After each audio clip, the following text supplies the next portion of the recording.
Le 26 janvier, je n'étais pas à Paris, j'étais en Poitou-Charentes. Non, il était à Paris le 26 janvier, il y a des photos.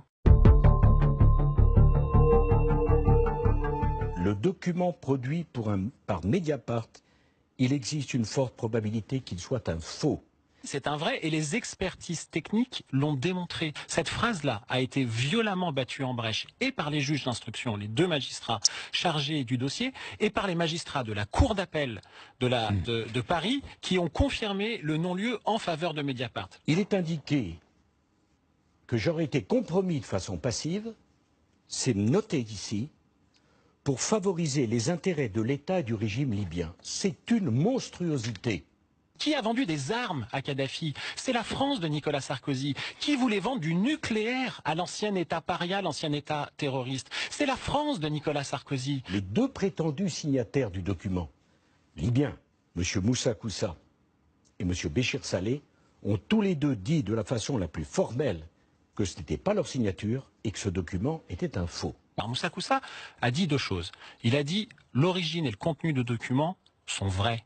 Et il ajoute, mais c'est pas ma signature. Pourquoi? Je le cite, ne m'introduisez pas dans cette affaire, c'est trop dangereux. Et il signe son procès-verbal de 13 pages, avec exactement la même signature que dans le document. Il n'y a pas le plus petit commencement d'une preuve. Il a été retrouvé un carnet manuscrit qui a été authentifié, alors les choses sont très claires, par 3 justices européennes. Il n'y a pas la moindre preuve.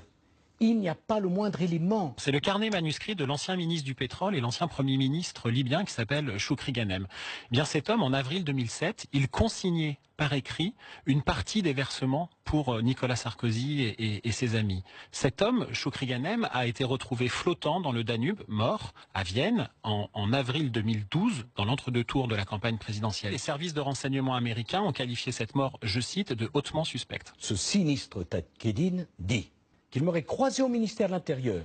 Et il dit, autour du 27 janvier, il m'a remis une valise avec 1,5 million d'euros. Vous voyez la crédibilité de la scène. J'ai la preuve que le 27 janvier, je n'étais pas à Paris. Que le 26 janvier, je n'étais pas à Paris, j'étais en Poitou-Charentes. Il était à Paris le 26 janvier, il y a des photos. Nos confrères de BuzzFeed ont publié les photos. Qui a notabilisé Ziad Taqieddine?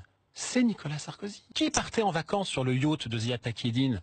C'est Brice Hortefeux. Brice Hortefeux est mon ami depuis tant d'années. S'il a eu des rapports avec tel ou tel, il s'en expliquera. Mais je ne peux pas être moi-même accusé au titre des liens que j'ai avec tel ou tel et de ce qu'aurait pu ou pas faire tel ou tel. Il faut des preuves.